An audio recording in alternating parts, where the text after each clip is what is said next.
राजस्थान में पंचायत और निकाय चुनावों को लेकर अनिश्चितता गहराती जा रही है। लाखों लोग चुनाव तारीखों के ऐलान का इंतजार कर रहे हैं, मगर राज्य सरकार, राज्य निर्वाचन आयोग और ओबीसी आयोग के बीच तालमेल के अभाव में ये प्रक्रिया अभी अटकी हुई है।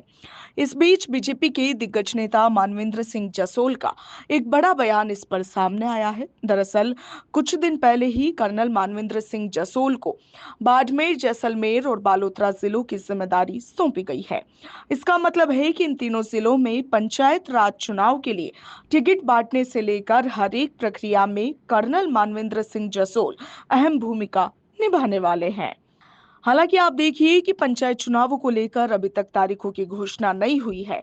वहीं प्रदेश के सियासी गलियारों में चर्चाएं है कि कोर्ट द्वारा दी गई 15 अप्रैल की डेडलाइन तक ये चुनाव होना अब लगभग असंभव सा है। इसे लेकर अब मानवेंद्र सिंह जसोल ने क्या कुछ कहा है, आप भी सुनिए। अभी डेट आई नहीं है। सीएम ने पार्टी मीटिंग में चर्चा करी थी, विषय रखा था और ये बात हुई थी और मुझे प्रसन्नता हुई और मैं धन्यवाद देता हूँ कि मुझ पर विश्वास रखा है। परंतु अभी डेट आई नहीं है। जैसे डेट आएगी फिर हम तैयारी करेंगे। तैयारी चुनाव के हिसाब से तो टीम तो रेडी है, कार्यकर्ता रेडी है, अपने वरिष्ठ नेतागण रेडी हैं और जब डेट आएगी फिर उसके बाद चयन होगा, फिर तैयारी उस हिसाब से करेंगे। तो पंचायती राज चुनाव लेट करवाने का क्या कुछ कारण हो सकता है? नहीं, कोई लेट करवा नहीं रहे। कोई आयोग की रिपोर्ट जारी है, जारी होने वाली है। जब तक वो आयोग की रिपोर्ट नहीं आएगी, जब तक वो उसकी चयन कैसे होगा, लॉटरी कैसे निकलेगी।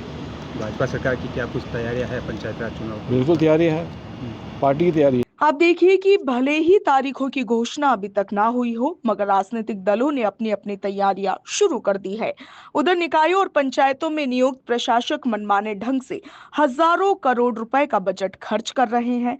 अदालतों द्वारा निर्धारित 15 अप्रैल की समय सीमा नजदीक है, मगर निकायों की मतदाता सूची का अंतिम प्रकाशन तय समय के बाद होना प्रस्तावित है, जिससे स्थितियां और भी ज्यादा जटिल हो गई है।